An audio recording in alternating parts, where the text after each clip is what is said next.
What's good, y'all? This your boy Black G92. Finally getting started for these two reaction videos I'm gonna do for this evening, going into midnight. So the first video on the list, on the menu, more so, wherever you want to call it, is titled "Undefeated: Wrestling's Greatest Streaks," made by Wrestling with Andy. I think it was just called. I think the channel's called.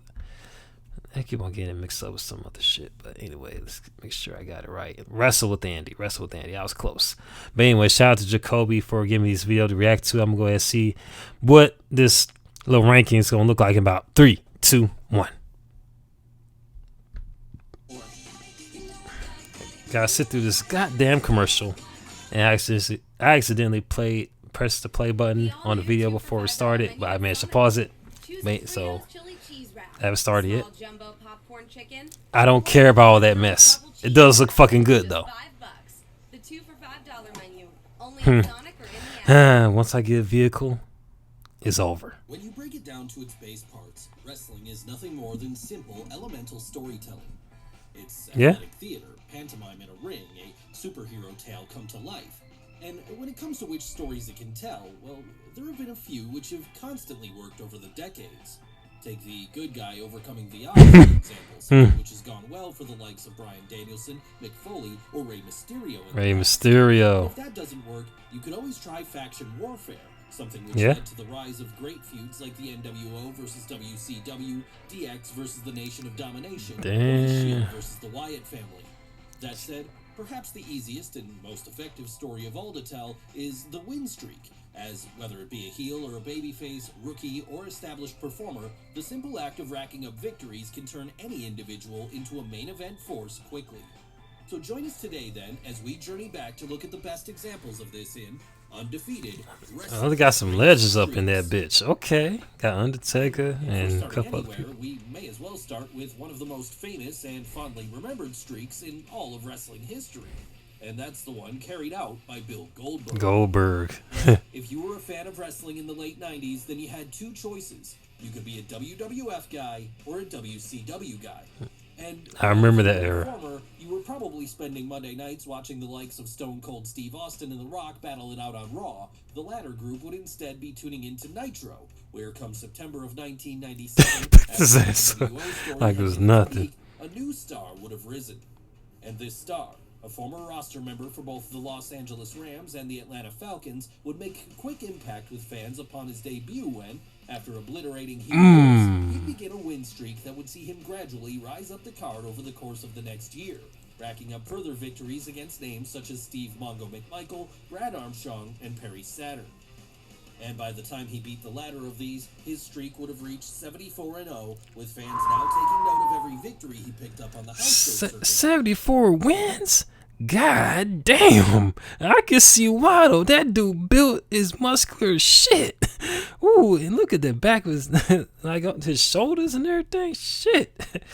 Ooh, I wouldn't even want to step in the ring with that guy.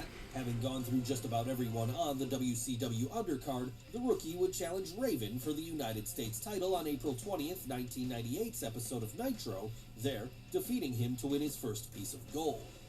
After that, he'd continue to beat everyone put in his path, going through the likes of Conan and Kurt Hennig in quick squash matches, all before then getting on the mic and asking the fans in attendance, who's next? And ultimately, all those fans knew that sooner or later, it was going to be then WCW World Champion Hollywood Hulk Hogan. This match eventually coming on July 6th of that year inside of a sold-out Georgia Dome. But if anyone thought that the pressure was going to get Bill on that night, they were very wrong, as after hitting the Hulkster with a spear and a jackhammer, he pinned him to become the top guy in the company, as well as take his streak to 112-0. So vacating his United States title from there, the new champion would go on a string of successful world title defenses, with the most impressive of these probably being his match with Diamond Dallas Page at that October's Halloween Havoc. Then, with this undefeated streak now having reached 173-0, he'd face off against Kevin Nash at Starrcade just 2 months later, there losing for the first time after Scott Hall got involved and zapped him with a taser towards the end of the bout. I know that had to hurt. Proved to be one of the worst decisions WCW made at that time, as, with interest in the product already dropping, beating Goldberg when fans still hadn't had enough of him only served to turn even more people off. In fact, Bobby Heenan would famously describe this moment as the point where the company killed its golden goose. Damn. Unsurprisingly then, WCW would be dead just 3 years later, and while Goldberg would eventually come to WWE and have a run there in 2003, it wouldn't be until 2016 that Vince McMahon figured out how to best use the former WCW champion when he brought him back and had him absolutely demolish Brock Lesnar in under 90 seconds. And while his streak was long gone by this point, over on NXT, another star was building up one of her own, and that was Asuka. Asuka. I heard a lot of good things about Asuka in the past, like documentaries I've been doing on this channel. So let me know in the comment section about her documentary on this channel, or just any of her matches, and send me a link to Goldberg's matches, because that's impressive. 112 before the streak ended, and like. Crazy how it ended around what time 3 years before WCW ended. That's cray. But hey, all good things may have to come to end, you know? So hey. Was no surprise, as upon her arrival in Vince McMahon's promotion in 2015, Asuka was already widely recognized as being one of the greatest female performers of all time. Hello. Having built up a name for herself in Japan as Kana in the decade prior. Okay. So using this to their advantage then, Triple H and his team of writers in NXT would have the Empress of Tomorrow start a win streak immediately upon hitting the ring in the black and gold brand, with her first victory coming against Dana Brooke at October 7th's TakeOver Respect. After that, she'd continue to make short work of anyone else that was thrown in her path, beating names like Cameron and Emma, all on the way to eventually getting a shot at Bayley's NXT Women's title at April 1st, 2016's TakeOver Dallas. And on that night, despite having the power of the Full Sail crowd behind her, even Bayley would be unable to solve the puzzle of the Japanese star. After just over 15 minutes, she'd pass out while locked in a submission, something which cemented Asuka as the queen of NXT going forward. I bet. But as it happened, her run on the developmental show almost ended there as, impressed with what he was seeing from her, Vince McMahon allegedly wanted to call her up at this point. Reasoning, however, that the brand could not afford to lose her, Triple H was able to talk the boss out of this as, instead, the new NXT Women's Champion would stay down in Florida for the time being, racking up successful title defenses against people such as Mickie James, Nikki Cross, and the Iconics. So dominating was she, in fact, that by February of 2017, she'd have become the longest reigning NXT Women's Champion of all time, with it, at this point, only seeming like a matter of time before she was called up to the main roster.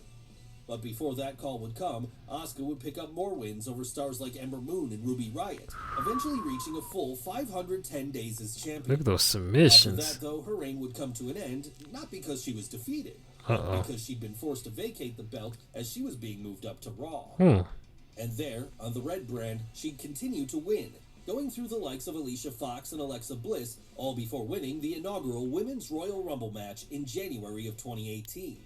Following this, she'd face her toughest challenge yet when she squared off against Charlotte Flair at WrestleMania 34. Charlotte Flair.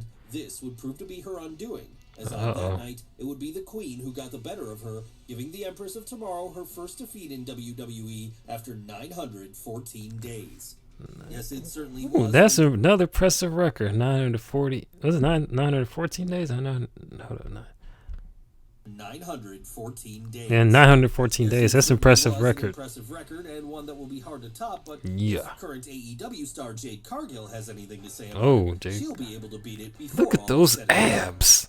And of course, it's in AEW's best interests to push Jade to the moon, as one of the biggest criticisms of the company since its inception in 2019 has been that, aside from Britt Baker, the women's division hasn't really met expectations. Thankfully then, with the recent rise of Thunder Rosa and the introduction of Ruby Soho and Toni Storm, it looks like this may finally be changing.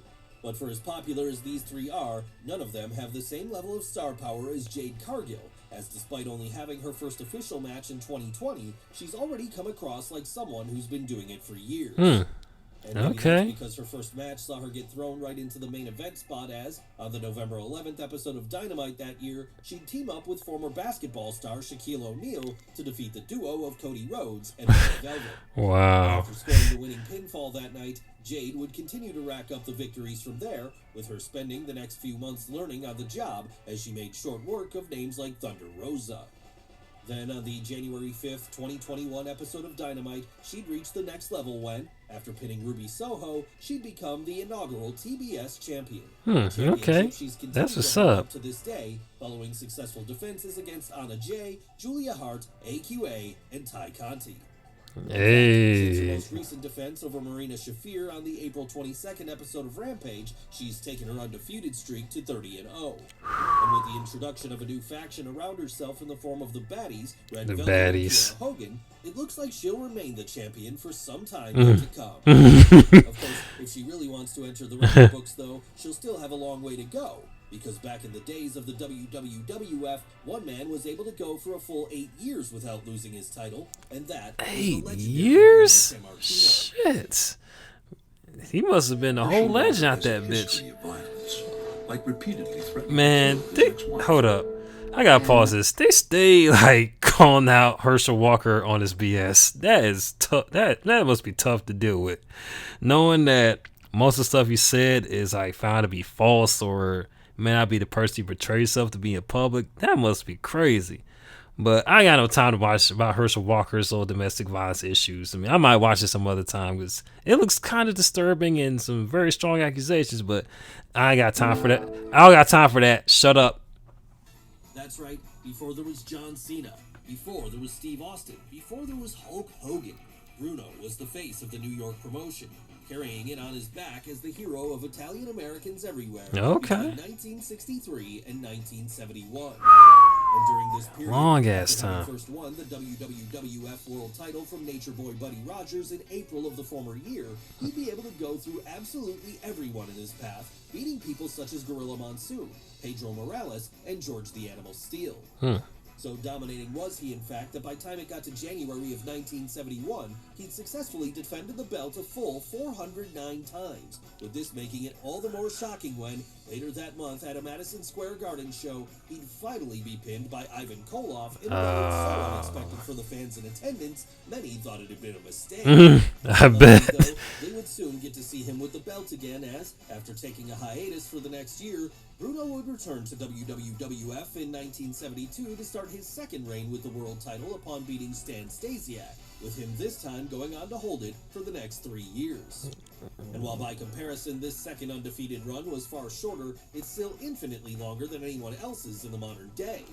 I that bet. wasn't to say others didn't try to match it in the years that followed, with one of the most often forgotten of these being Tatanka. Tonka. Yes, well, few may remember it now when Tatanka... That's quite the name, and based on this whole tired giddy up, I mean, it look like it's quite fitting for a name. But I'm gonna let like Andy explain it though. Viewed with WWF in 1991, the Native American was treated like a big deal, Hmm. with him spending his first couple of years on the roster going on something of a win streak. Well, we say win streak as, well, he hadn't lost by pinfall or submission on TV, picking up notable wins against the likes of Rick the Model Martel in the process. There was some massaging of the stats going on as he'd failed to win a number of house show encounters. That said, with this being the era where house shows weren't really followed that closely, TV audiences would be none the wiser. When, as 1991 bled into 1992, Tatanka began challenging Shawn Michaels for the Intercontinental title. This, though, would not end with him winning the belt, as with management wanting to protect the Heartbreak Kid, too, the whole thing would lead to a number of double countout and DQ victories, each of which saw the heel keep his gold come the end. And as if that wasn't bad enough, seemingly having lost interest in the idea of Tatanka's undefeated streak, Vince McMahon would book him to lose it in the most unceremonious fashion possible from there when, on the October 30th, 1993 episode of Superstars, he'd get pinned clean in the middle of the ring by Ludwig Borga, proving that not all streaks are great, and that even if someone keeps winning, it won't necessarily make them a main eventer. Yeah. But of course, it's That not looks just like- individual wrestlers who could go on undefeated streaks as, just a couple of years later, WCW would start their own run of victories when, for 83 weeks in a row, they'd dominate the Monday Night Wars. Here, though, it wasn't pinfalls they were picking up, but ratings wins instead, as between June of 1996 and April of 1998... I have to say, like that whole little like logo, the little logo that showed up, you could definitely tell it came out in the late '90s. Night, Eric Bischoff and his roster of stars would prove more popular with TV viewers than anything WWF was doing. And part of the reason for this was that, while Vince McMahon was still struggling to move away from the cartoon era of wrestlers with jobs, WCW were riding high with the groundbreaking NWO storyline that saw a new level of reality be brought to the show, as Hulk Hogan, Scott Hall, and Kevin Nash staged a hostile invasion of the company. On top of that, there was also the intrigue of Sting. Someone who painted his face white and taken to sitting in the rafters with a baseball bat every week, all while there was simultaneously excellent cruiserweight action on display from the likes of Rey Mysterio, Chris Jericho, and Eddie Guerrero. Come the dawning of the Attitude Era following WrestleMania 14, however, the 83-week run of victories would finally come to an end when WWF picked up a win after teasing a Steve Austin versus Vince McMahon match on the April 13th, 1998 episode of Raw. And after that, it would be a gradual decline for Eric Bischoff's show, as with the NWO angle growing stale and stars like Austin and The Rock becoming mainstream names over on the other channel, WCW would end up going out of business just 3 years later, eventually being bought out by Vince McMahon himself in the greatest irony of all. But even if it didn't end well, they can still hold claim to being the only company to ever defeat main roster WWE for an extended period of time. And while this represents a high point in the history of wrestling streaks, it should be noted that not all streaks are winning ones. No, in fact, occasionally, some poor performer will have the unfortunate duty of going through the least desired of all storylines, the losing streak. Damn. Perhaps no one had a more memorable losing streak than perennial jobber to the stars.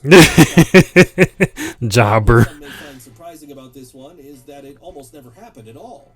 In fact, Hawkins has since gone on to discuss in interviews that, early on in his legendary losing streak, one of the show's writers had pitched for him to beat Heath Slater on an episode of Main Event. Realizing there was potential in the idea of a record-breaking string of losses, however, he was able to get this finish changed, as from there, he would go on for a full 3 years between 2016 and 2019 without picking up a single win. Damn. This time, Talk about dedication and jobbing. On the roster, Kurt would start playing up to this part of his gimmick, with his merchandise even starting to show off the fact that, by June of 2018, he was 0-200. After that, the losses would continue to pile up, with fans now wondering when this legendary streak would come to an end. And as it happened, WWE were saving this for the biggest stage possible, as at WrestleMania 35 on April 7th, 2019, Hawkins would team up with his real-life friend Zack Ryder to challenge the Revival for the Raw Tag Team titles. And on that night, after 269 straight losses, the underdog was able to finally overcome when he pinned Scott Dawson to score the win, not only ending his streak, but making him a tag team champion too.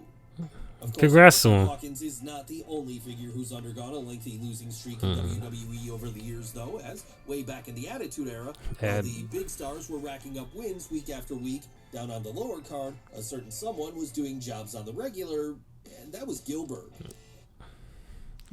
I gotta wait for Little these. Caesars is now the official pizza of the NFL. Let's hear it. Pizza pizza. Okay. What? So they made Little Caesars the official sponsor for the NFL. Let's see how this turns out. I'm sure it's gonna turn out good. And I don't give a shit about Walmart. Spend a little less I hate to have to sit through this shit. to get a little more. To eat a little better. Once I get that bread, things gonna be great. It's gonna be over. But there's a reason for this one, is being asked to play a parody of what Goldberg was doing over on the other Yeah. Dwayne Gill would flip the script on that figure's iconic win streak and instead undergo a series of losses, with the first of these coming upon his reintroduction to the company at the Survivor Series 1998 Deadly Games tournament. And after being beaten by Mankind that night, Gill would have a brief run of good luck when he defeated Christian to win the light heavyweight title.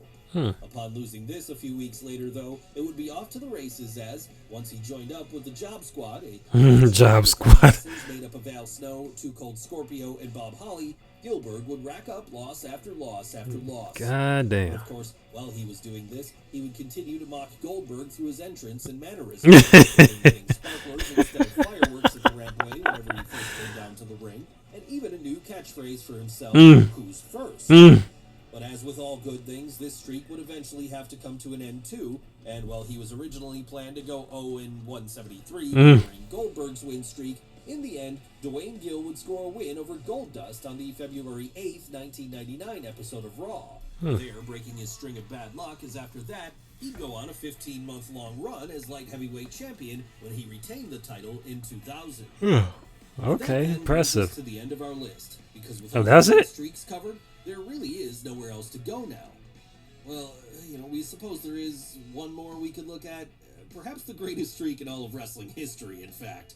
Yes, while others have gone on win streaks that have lasted for months and even years, no one has been able to go on the near quarter-century series of victories that The Undertaker The had. Undertaker. It's become so synonymous with him by now that, if you only know one thing about the dead man, it's probably the fact that he went undefeated at the Showcase of the Immortals for so long. But it wasn't always planned that way, of course, as during the first decade or so, it was pure coincidence that he never lost.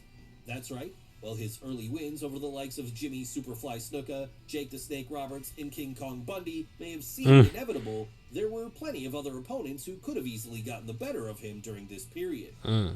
Take Diesel at WrestleMania 12, for example, with the rumors since being that Kevin Nash was actually booked to win this one originally, as he had a WWE title match with Shawn Michaels to build up to the following month. Of course, when he handed in his notice to leave WWF, however, that, if you believe what you read, led to a last-minute change of plans, saving the streak before it could even become a thing. And it's not just there it could have ended either. At WrestleMania 14, for example, it wouldn't have been a stretch to imagine Kane getting the big win in round 1 of their feud, establishing him as even more of a monster heel. On top of that, at WrestleMania 9, Giant Gonzalez near enough beat The Undertaker when he knocked him out with a chloroform-soaked rag. Just a little tweak to this finish then, especially since they were going to return to it at that year's SummerSlam, and things could have easily ended early. Luckily, none of this happened though, and instead, by WrestleMania 21 in 2005, the streak was formally being marketed as a thing. After that, every year the Phenom would face a new challenger, usually in the form of some young up-and-comer, as at various points Randy Orton, Edge, and Batista all staked their claims to being the one to beat him.